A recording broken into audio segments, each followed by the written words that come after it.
Mettez votre petite bavette et on fait le reste. Là du jour et en vol, ici on sort à toute heure. Ici l'odeur c'est la meilleure, et croyez-moi je suis connaisseur. Tout le monde chante, tout le monde danse, il se garde, ça c'est la foi.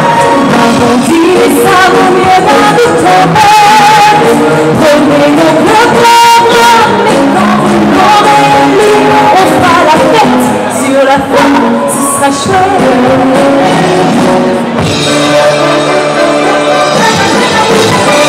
On tombe, sauter par le reste, très flambé, on ne prépare avec l'art, une fête à vous connaissez. Vous êtes seuls, mais pas fiers, messieurs, dames, laissez-le faire. Y'a pas de cafard, y'a pas de équipe dans les associations, comme nous on fait naître les envies sur la foi, tout possible. Tout ça dans la tradition d'un bel paysage. Allez, le bon moment, et sortons la barrière. Pour le mois de novembre, mangez-les qu'une seule recette. C'est la foi, c'est la foi, c'est la foi.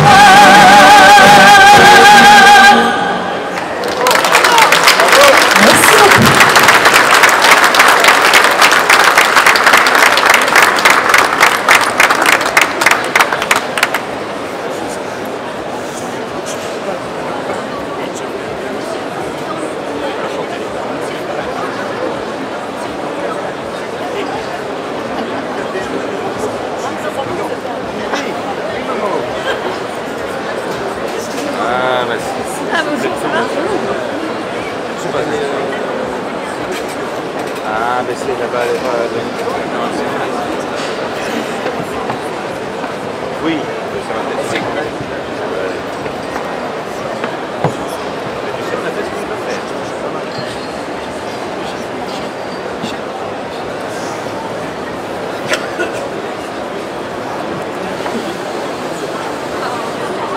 Bien, bonjour à toutes et à tous. Quelques mots, je ne les ferai pas en chantant pour lancer cette nouvelle édition de la Foire internationale de la gastronomie et du vin. Monsieur le préfet de la région Bourgogne-Franche-Comté, monsieur Paul Mourier, mesdames, messieurs les parlementaires, ils sont nombreux ici, sénateurs et députés, monsieur le président de Dijon Métropole, cher François Rebsamen, monsieur le vice-président du Conseil régional de Bourgogne-Franche-Comté, cher Michel Meuniot, madame la vice-présidente du Conseil départemental de la Côte d'Or, chère Marie-Claire Bonnet-Vallet, madame la présidente de Dijon Bourgogne Event, adjointe déléguée au parc des expositions et à la Foire internationale et gastronomique de Dijon, cher Daniel Juban, mesdames, messieurs les maires de la métropole, ils sont nombreux, il y a aussi des maires qui sont du département, voire au-delà, mesdames, messieurs les élus, chers collègues, mesdames, messieurs les partenaires, les chefs professionnels de la restauration, viticulteurs, chers Dijonnaises, chers Dijonnais, habitants de la métropole, de la région ou d'ailleurs.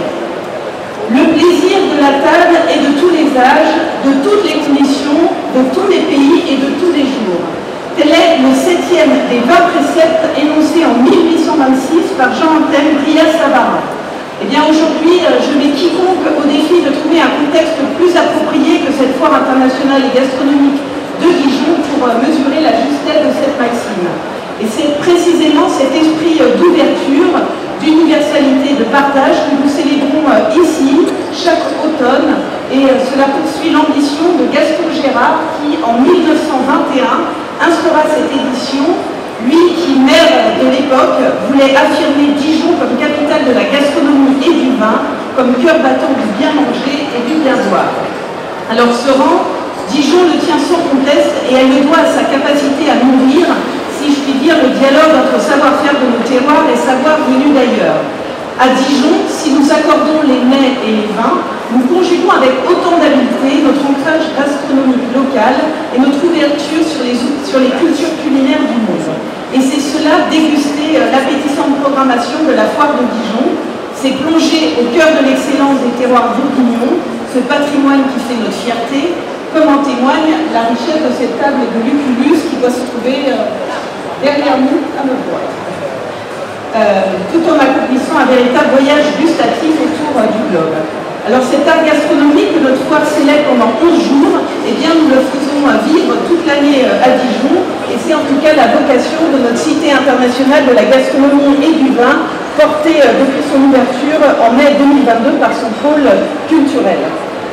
Il y a 10 ans aussi, les climats du vignoble de Bourgogne rejoignaient la prestigieuse liste du patrimoine mondial de l'UNESCO. Et cette reconnaissance onusienne met en lumière le riche passé vitivinicole de la Cité des Ducs, mais ce n'est pas tout. Elle accompagne également une renaissance, celle du vignoble dijonnais. Et je voudrais saluer à cet instant, il se trouve sur ma droite, le président de Dijon Métropole, cher François Rebsamen, puisque je sais combien cette reconquête vous est chère. Et comme vous, je me réjouis de voir les bouteilles de la future appellation Bourgogne-Dijon se faire une place aux côtés des autres vins de Bourgogne. Le dossier déposé auprès de l'INAO, c'est l'Institut National de l'Origine et de la Qualité, et je le sais en très bonne voie. Alors vous savez, c'est un peu un marathon, hein. Je suis sportif, c'est un marathon, un peu même de trail, c'est compliqué, mais c'est en bonne voie. Et je voudrais remercier à ce propos l'association des vignerons du Bourgogne-Dijon qui œuvre pour l'obtention de cette appellation. Et d'ailleurs, les vignerons du collectif seront sur le stand de Dijon Métropole. Vous nous accueillerez à cette occasion tout à l'heure, Monsieur le Président, pour présenter les cuvées locales issues des 70 hectares de vignes replantées dans notre métropole. Je tiens à saluer ici le travail aussi de tous les professionnels qui, de la fourche à la fourchette, par leur dévouement et leur expertise, remplissent nos assiettes, comme nos verres, et font rayonner l'art de vivre à la française, et j'oserais même dire à la dijonnaise.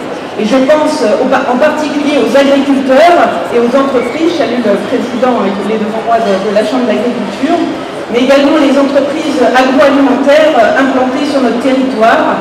Dijon est vraiment riche de la rencontre entre entreprises du patrimoine vivant, start-up tournées vers l'innovation et fleurons industriels. Et bien sûr, je n'oublie pas les chefs et les restaurateurs. Il y a l'amicale qu'on a salué, le président qui se trouve derrière nous, qui nous accueillera comme chaque année avec tous ses membres et qui vont régaler nos papilles et qui font aussi notre fierté à Dijon, dans notre département et notre région. En tout cas, Dijon peut compter sur une filière agroalimentaire d'excellence pour relever les défis du présent. À l'heure où nous célébrons la gastronomie, je veux aussi rappeler le caractère indissociable du bien manger et du bien produire. L'alimentation se retrouve aujourd'hui au carrefour d'une multitude d'enjeux environnementaux, sociaux et économiques. Et ces défis, nous avons la responsabilité de les prendre à bras-le-corps, et ceci collectivement, sans perdre de vue la tradition qui fait la richesse de nos terroirs. L'alimentation doit être tournée vers l'avenir, et c'est pour cette raison qu'avec les acteurs du secteur, Dijon Métropole a engagé un ambitieux programme de transition alimentaire baptisé Prodige.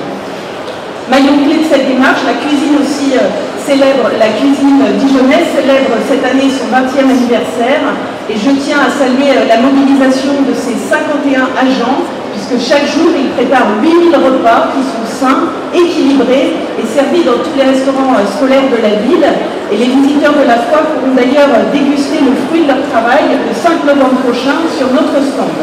Et je précise que notre cuisine centrale ne fait pas que nourrir nos écoliers, elle est aussi un pilier de l'éducation au goût, car bien manger, cela s'apprend. Et l'apprentissage du goût, c'est non seulement s'ouvrir aux aliments inconnus, et adopter aussi une alimentation saine et variée, et prendre conscience aussi de l'impact de nos choix alimentaires sur l'environnement. Pour conclure, je tiens à travers vous, cher Daniel, remercier les équipes de Dijon Bourgogne-Events, son directeur, je l'ai vu, société publique locale dont vous êtes la présidente. La création de Dijon Bourgogne-Events en 2023 s'est accompagnée d'un véritable renouveau pour le parc des expositions, et en particulier pour notre foire qui a accueilli, je le rappelle, l'année dernière 170 000 visiteurs, et nous allons battre ce record cette année. Et difficile de ne pas relier ce succès à la reprise de la gestion du parc des expos et du palais des congrès par la ville. Véritable ventre de Dijon, chaque année, le temps de la foire, le parc des expositions est un atout stratégique pour notre ville.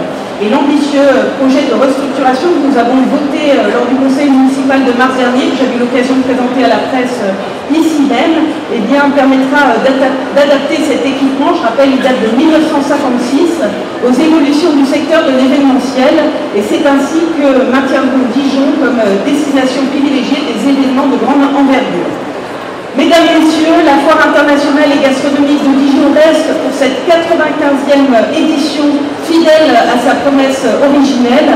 Plus de 100 ans après sa création, elle demeure ce temps fort de la vie dijonnaise qui rassemble les habitants, les générations, les quartiers et les cultures autour d'un langage universel, celui de la gastronomie.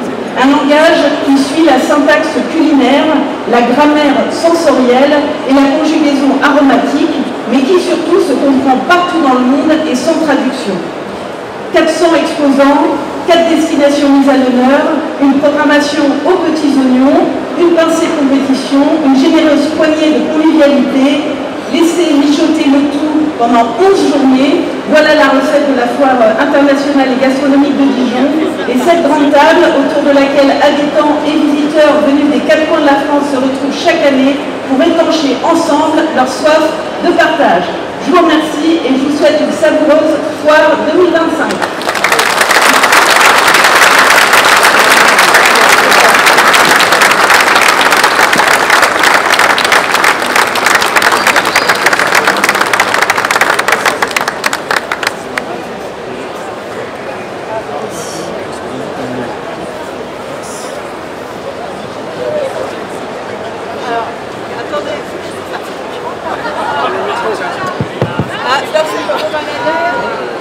J'ai été trop vite, voilà. Alors j'ai oublié, donc il faut que je rejoigne, j'invite à me rejoindre sur scène des professionnels de la gastronomie et du vin dont les savoir-faire illustrent parfaitement l'esprit de notre foire. Donc je vous demande de les accueillir, ils vont nous rejoindre. Giovanni Spatarato, qui est chef italien du restaurant Sublime.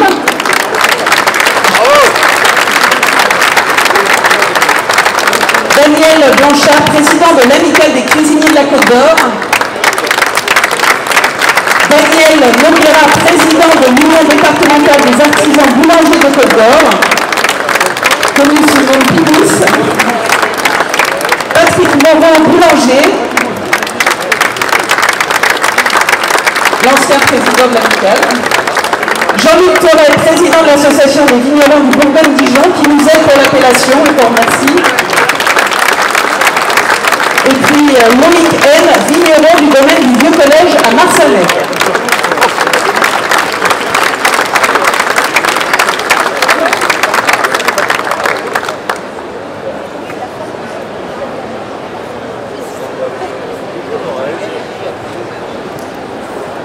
Eh bien, il est désormais temps de tous mettre votre main sur le buzzer et de lancer la 95e édition de la Foire gastronomique de Dijon dans 5, 4, 3, 2, 1, c'est parti! Et on peut désormais observer notre belle table de Pibus. On a savoir-faire 100% Côte d'Or, nos produits locaux, nos artisans, nos producteurs, que nous sommes fiers de porter ici avec le département. Madame la députée. Alors attendez, on attend. Alors voilà. Philippe. Oui, Patricia. Rejoins de la Côte d'Or, Patricia, voilà. Voilà, très bien. Tout le monde est là, on va décider oui. Bravo. Protocole inaugural. Bravo. On peut les applaudir s'il vous plaît. Et je vais me permettre d'avancer auprès de ma carte de délai. Mais je vais quand même demander à Ralph Mestre et à Gonzalo Pinheiro de me rejoindre. Voilà, parce que vous avez vu qu'ils sont ambassadeurs, ils font partie des 21 ambassadeurs du savoir-faire, ambassadeurs restaurateurs du savoir-faire 100% Côte d'Or. Et surtout, messieurs, vous allez, au cours de ces 11 journées, vous allez animer et concocter des menus à 4 mains. Et ça, nous vous en remercions. Raph, depuis le début, vous êtes dans l'aventure, vous avez compté parmi nos premiers ambassadeurs. Gonzalo nous a rejoints, donc Château de Bourgogne, le central, faut-il encore les présenter. Mais vous ne serez pas seuls, parce que ça serait quand même un peu harassant, et vous avez aussi des cuisines et des brigades à faire tourner. Donc ce sont en tout 11 chefs, 11 jours, 11 chefs, qui viendront, qui animeront ce bistrot 100% Côte d'Or. Ne seront pas seuls non plus parce que nous avons 60 agréés du label qui viendront au cours de la semaine pour se relayer, proposer des animations, des ateliers culinaires, des shows culinaires pour montrer à quel point la production agricole, les filières agricoles et viticoles sont présentes en Côte d'Or. Et évidemment, quand on a des chefs pour les sublimer, n'a que demander de mieux. Et puis la foire, Monsieur le Préfet, pardon, Madame la Présidente, élargira le département, élargira encore sa présence dans quelques jours, le 6 novembre, puisque nous ouvrirons avec Jacques Deloisy, le Président, la ferme Côte d'Or. Et moi je voudrais dire un mot de solidarité envers la profession agricole. Monsieur le Préfet, vous êtes particulièrement engagé. Moi je voudrais remercier les services de l'État au nom du Président François Sauvadet, qui bien sûr s'excuse aujourd'hui avec cette dermatose nodulaire qui affecte durement le monde de l'élevage. Et on sait à quel point les services de l'État sont engagés auprès de la Chambre d'agriculture, du GDS départemental, et nous espérons prochainement sortir de cette crise. Mais en tout cas, cette foire, cette ferme Côte d'Or, elle aura un visage particulier cette année, évidemment dans les règles, dans le respect des règles sanitaires. Mais en tout cas, je regarde à nouveau les élus dijonnais. On accueillera les petits Dijonnais qui, je crois, s'inscrivent d'une année sur l'autre pour venir rejoindre cette belle ferme Côte d'Or. 1400. 1400, ça ce sont les inscriptions 2025. Il y a déjà quelques jours. Oh là là, ça va monter, n'en doutons pas. Voilà, en tout cas, vous pouvez compter sur le département aux côtés de Dijon, aux côtés de Dijon-Bourgogne-Events, pour être les défenseurs infatigables des savoir-faire d'excellence de la Côte d'Or. Je vous remercie. Reprendre la matière grasse et la remettre dans le lait pour faire nos brilles à Savarin, parce qu'aujourd'hui la matière grasse était vraiment un très gros problème. Et aujourd'hui on valorise pratiquement 25 millions de litres de lait qui est récolté dans toute la région Bourgogne-Franche-Comté et Haute-Marne. Voilà, on a un gros projet en Arménie. On a un gros projet aussi brilles à Savarin. On a un gros projet en Arménie qui aider des agriculteurs après avec Bruno Betno. Oui, vous nous accompagnez. C'est bien.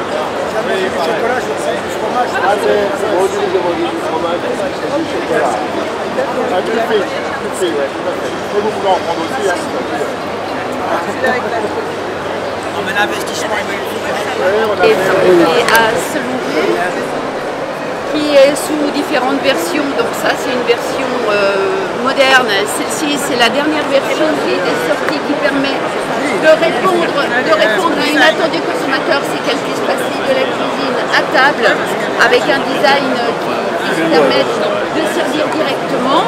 Et puis nous valorisons aussi deux produits qui sont énormément en coupe en ce moment. Donc les air fryers. Oui, alors c'est bien ou pas? Ben oui, bien sûr. Tout le monde me dit qu'on achète un. Oui, très bien.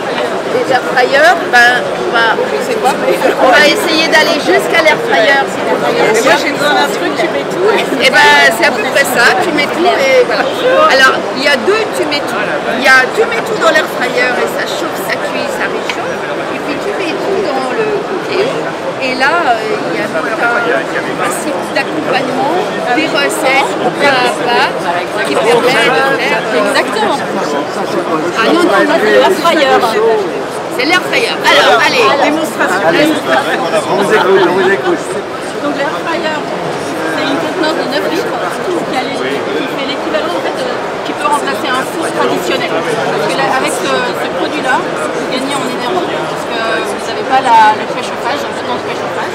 Et il fait exactement la même chose qu'un four traditionnel. Là on a mis une bruschetta, donc ça permet de faire on peut aussi mettre des plats à gratin, faire des bâtons, etc. Et vous pouvez aussi des choses cuisinées. Comment Cuisiner, c'est pour réchauffer. Alors, vous pouvez réchauffer. Là, et vous pouvez cuisiner. Ah, on peut cuisiner. oui, bien sûr, on peut cuisiner. En fait, c'est un système de four avec... vous avez l'avantage. Vous avez l'avantage, c'est que ça sent très plus rapide. Il n'y a pas besoin de préchauffer, ça chauffe immédiatement. Donc gain d'énergie, gain de temps, et puis efficacité. Et vous pouvez cuisiner aussi bien un poulet. Alors chef, qu'est-ce qu'on cuisine là-dedans? Pas simplement des choses qu'on réchauffe. Qu'est-ce que vous faites vos recettes alors, ce qu'on va faire préférées? après, on va faire des légumes d'un côté, on va travailler sur la cuisse partagée en deux. On va faire Ah oui, on a la possibilité de... saumon mariné. Exactement, ça c'est le timing. Hein. Et donc voilà, on va faire des saumons marinés un petit peu à la japonaise, avec ma micro tout à l'heure, des légumes. Et donc ça permet de pouvoir faire plein de choses différentes. Des gratins, c'est ça. Et vous utilisez des programmes automatiques. Et puis voilà. Et ça se synchronise, c'est-à-dire que si les légumes, ça prend 25 minutes par exemple de cuisson, et que le poisson c'est 12 minutes, ben, le poisson va démarrer un petit peu plus tard pour être synchronisé et cuit en même temps. C'est ce qu'apporte aussi la Delphex. C'est cette capacité à pouvoir tout synchroniser, à faire des grosses choses ou des choses plus petites. Voilà, donc c'est très polyvalent, c'est vraiment un produit qui est très mode depuis environ 3 ans, qui se développe partout. Donc on est tous en train de développer des avantages que nos concurrents n'ont pas. Donc là par exemple, le fait de pouvoir voir ce qu'on est en train de cuisiner, le fait d'avoir un grand bac que vous pouvez diviser en deux si vous voulez faire votre poisson, votre viande. Oui, je l'ai au-dessus. Non, c'est les systèmes de chauffe. Voilà. Là, c'est tout le système de programmation et de faire des cuissons. Et si vous voulez utiliser juste pour cuisiner par exemple du saumon que la petite partie, vous utilisez que la petite partie avec la zone de chauffe qui est adaptée. Ah bon, d'accord. Brioche au chocolat préparée avec la cocotte minute qui se fait un pot. Une brioche au chocolat faite à la cocotte. Non, moi je veux inviter la soupe. Ouais. Ok, une soupe. Donc là c'est avec... Voilà, on l'a fait avec la cocotte, la cuisse au chef. C'est potiron, carottes, alors carottes c'est la soupe qui a fait Halloween hier soir. Un petit peu de curry japonais dedans. Moi j'aime bien maintenant mes soupes, je mets du lait de coco. C'est ça, exactement. Ouais, ça c'est une cocotte pas minute. Oui, c'est une cocotte minute, ça doit avoir les mêmes propriétés que les autres, mais elle va au four. Ça, là, vous voyez, on a fait un pain dedans. Ah ouais. Et la brioche, alors voilà. Ah non, là c'est Bruno. Là c'est Bruno. Merci. Il cuisine bien aussi. Hein, Je résiste au thermogène depuis des années. J'y résiste depuis des années. Moi, je t'ai un voilà. Merci, au revoir. Bonne journée. De rien. Bonne visite. Alors là, on va faire Camille le chef domaine. Là, on fait un petit Parmigiano Reggiano. Donc ça, c'est une meule de Parmigiano Reggiano. 30 denominazioni di origine protetta. Donc elle vient de Parme, comme vous pouvez l'entendre. Alors pour avoir la dénomination di origine protetta, ce qui est l'appellation d'origine protégée, il faut que la meule elle pèse 35 kg 500. Pas 35 kg 600, ni 35 kg 400. Alors on a des meules plus grandes et plus petites, mais elles n'ont pas l'appellation protégée. Donc la particularité à Parme, c'est qu'on a également ce qu'on appelle la cassa del risparmio del Parmigiano, la caisse d'épargne du parmesan. Ceux qui font les parmesans, ils amènent le fromage en banque, qui fait dans des étagères, et puis ça leur sert de garantie bancaire pour obtenir des prêts pour faire tourner leur activité. Voilà. Voilà. Alors, comme la foire ne nous a pas donné de chauffage, on chauffe également la foire, le pavillon de la foire, pour que tout le monde soit dans des conditions. Alors, même si le Parmigiano est né à Parme, la légende dit que le plat serait né à Vérone pour Roméo et Juliette. Hein. Voilà. Donc on a créé un petit lien, ce qu'on appelle un legame entre le Parmigiano Reggiano et le riz en l'occurrence. On fait ça également avec des tagliatelles. Donc on crée ce fromage. On va faire goûter à madame, que je connais pas, que j'ai jamais vu, mais que j'adore parce qu'elle a un très beau sourire. Ça fait combien? 22 ans qu'on se connaît? Tu m'as jamais vu. Voilà, regarde. Un tout petit et peu, ça, un tout petit peu. Regarde, tu fais goûter aussi à ton chéri. Voilà. Tac. Là, on a la vraie meule de Parmigiano Reggiano. Mais regardez, madame, regarde. Crème de truffe blanche, merci monsieur. Crème de truffe blanche, noisette du Piémont. Voilà. Et on fait un petit plombage à le Parmigiano Reggiano. Voilà. Ok. Voilà. Voilà. Et on fait un petit risotto à la crème de truffe blanche. Con le noccioline del Piemonte, molto buono. Ça, c'est unique. Ok? Allez, venez. Comment? Ah oui, il faut que je vienne. Ah oui, je suis désolé. Monsieur, j'ai pas voulu être très court, parce que l'heure est venue de lever le verre de l'amitié ensemble. Donc, faites pas confiance, ce discours va être très court. Quand la présidente de la région arrivait à Besançon, elle avait une formule que je reprends ici, enfin chez le ministre. Nous sommes donc ici sur le stand de la métropole, et je suis très heureux d'être entouré de nombreux maires, la maire de bien sûr, tous les maires de la métropole qui sont présents. on vous accueille ici. Ici, c'est un endroit où vous pourrez découvrir toutes les qualités de nos villes, surtout tout ce qui se consomme et ce qui se boit, c'est-à-dire les choses en vérité, et la future appellation qui va venir, je ne sais pas si Jean-Luc Perret est dans le coin, il est là. On compte sur toi pour que ça avance, hein, Jean-Luc. On veut Bourgogne-Dijon. Hein. Voilà, merci pour tout ce que tu fais d'ailleurs. Et puis il y a le président des maires de Lyon qui est là. Salut à toi, Bruno. Salut à vous tous. Alors, en amitié, on va faire une chose. On va vous distribuer un verre et on vous donnera tous le verre de l'amitié. Allez,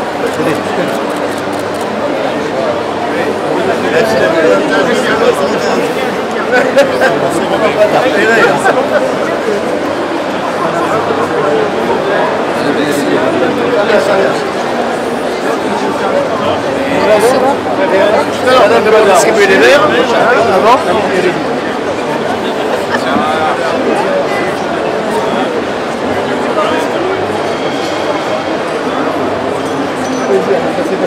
Passe par là, il manque des verres là-bas. Excusez-moi.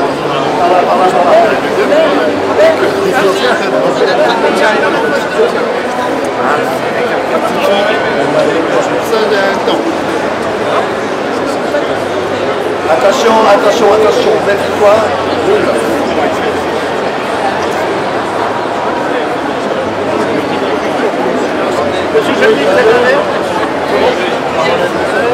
Allez, allez, je crois à la vôtre, vous avez.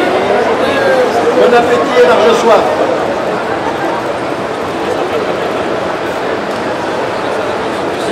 Et en plus, c'est mieux, on ne peut pas applaudir. Bonne soirée à tous et à tous.